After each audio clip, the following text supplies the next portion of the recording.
All right, so let's go ahead and take a look at that sibling of the iPhone XS Max, what's likely to be called the iPhone XR, XC, or the iPhone 9. So this thing is beautiful. But before I get into the details, I'd actually like to show you the unboxing process.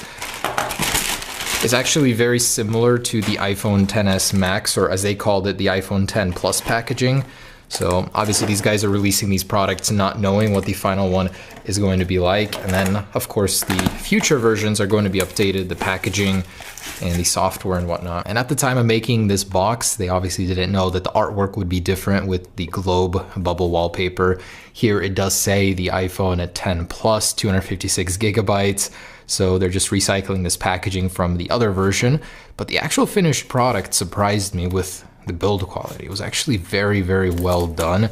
I like it a lot more than the Plus versions, just because nobody's getting fooled with that dual lens camera. You do have bubble wrap here, so not the most pleasant opening experience, but open it up inside and you have the finished product. So I'm just gonna take this terrible screen protector off from the get-go. They say it's a 6.1 inch display. I hesitate to call it that. It's probably a 5.8 from here to here, as the bottom does have a slight chin that you can see in the light here. But this is pretty much your average Android smartphone nowadays. I mean, you have a top notch and a bottom bezel. So for the price, it's actually competing with a lot of Android phones.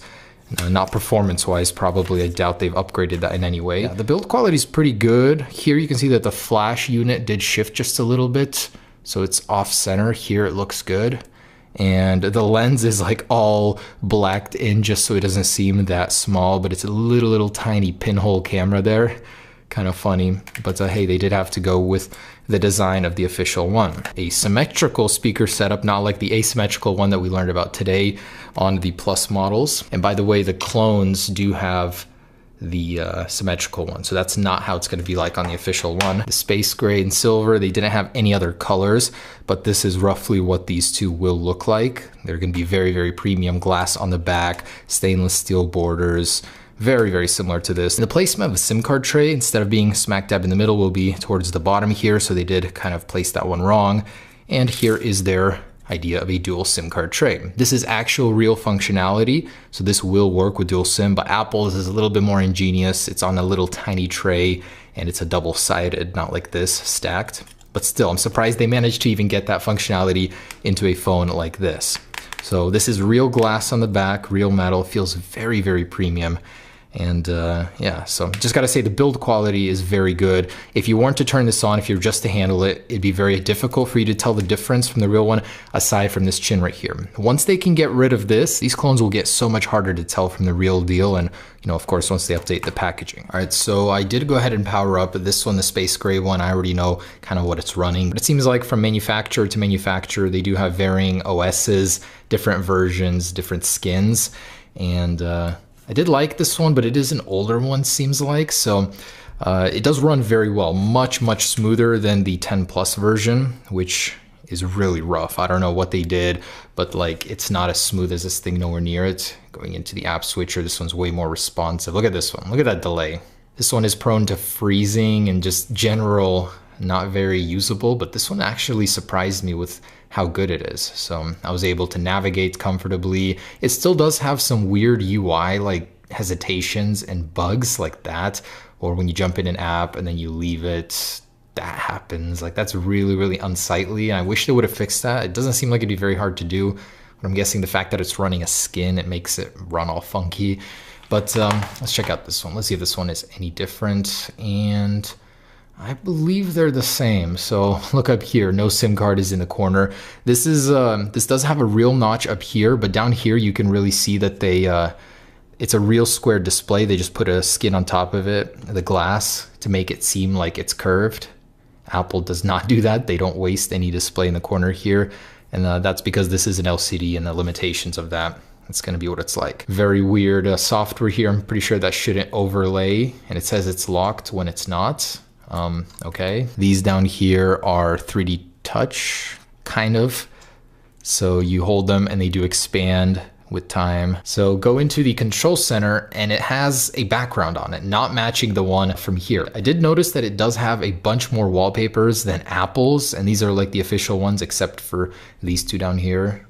but it does have the iPad ones as well. Like, they really loaded this up with wallpapers that Apple has been removing from their iPhones.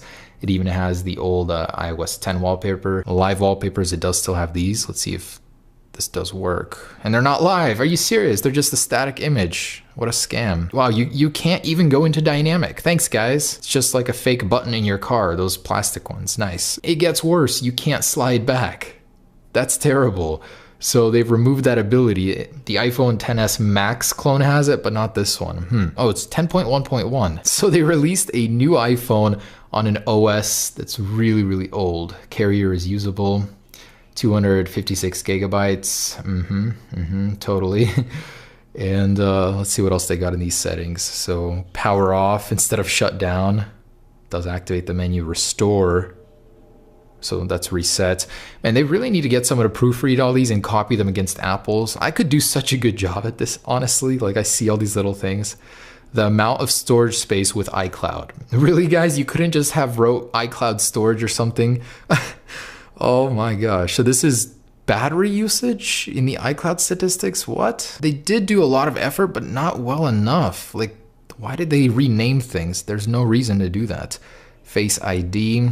iPhone unlock in the iTunes App Store. Okay, I definitely trust that. They're gonna upload your face data to their network right away. All right, so this is the Face ID setup menu. I'm gonna go ahead and see if it works. 20%, 40%, 50%, 80, 100, nice. And I'm gonna set up iPhone unlock. Look at these buttons, why are they squished? They look like they've been skewed in Photoshop or something. Why? Why not just copy the original button? This is so weird. The weirdest clone of iOS I've ever seen. There's so many weird inconsistencies. So once again, I'm gonna look at it.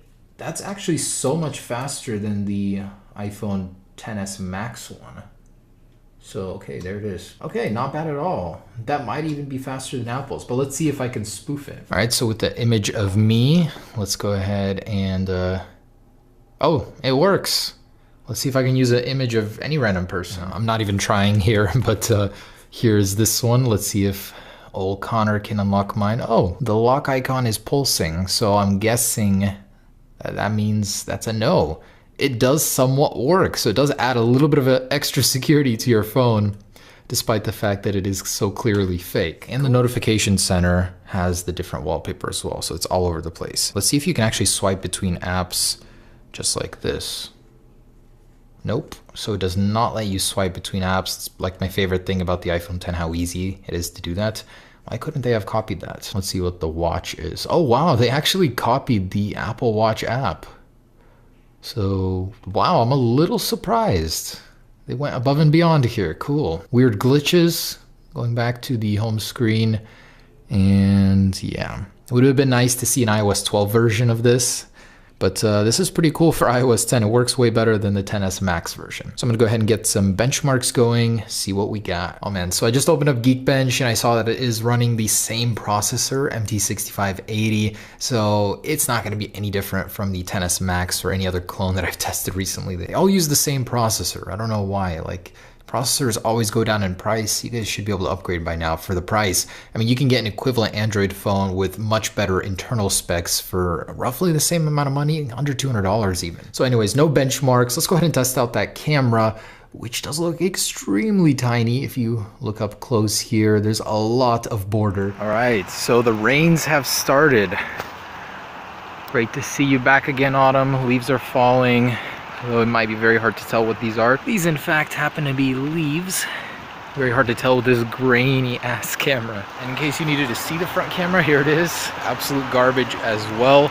I do appreciate the fact that it does have a take picture while recording button. The other clones didn't, and it does have a reverse camera mode in the video settings. All others you had to do it in photo and then go to video. Very strange. All right, so no difference in the camera either. Let's open this thing up, see if the internals are structured any differently. Okay, anyways, I should be able to just bend the metal a little and get a fingernail underneath the back glass.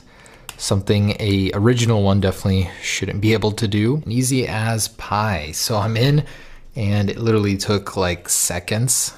So this is real glass. I'm not heating it. There's a very good chance that it will crack on me. We're hoping it doesn't. Now this is built to the specifications of the original one from the leaked specs. So this theoretically should be swappable with the real deal once it launches. Actually very tidy inside. So a very decent sized battery, got a speaker, the camera lens, it's all plastic. Actual 4 LED flash with seemingly 2 different colors right here. I highly doubt those on the left activate. They look like they are fakes, but a very good looking fake, I guess you could say. There usually is a micro SIM support beneath this plastic, but I'm not gonna go that deep. But it looks pretty cool for the interior, I guess. Okay, this is really funny. So I just opened up the camera app. This guy left a picture for me from when he was packaging this phone. That doesn't happen to you with an original Apple box. Okay, but cool. There it is, guys. So that is the clone of the upcoming iPhone 6.1 inch, whatever it may be called. Final prediction, iPhone XR, or if not, iPhone 9. So just a closing statement, not the greatest clone. It's running an older version of iOS cloned software. It is pretty responsive, more so than the XS Max, but still, I would wait for a newer version to come out with updated graphics and hopefully an iOS 12 cloned UI, but we'll see. Keep an eye out for it. Thanks for watching. Hope you enjoyed it. Peace.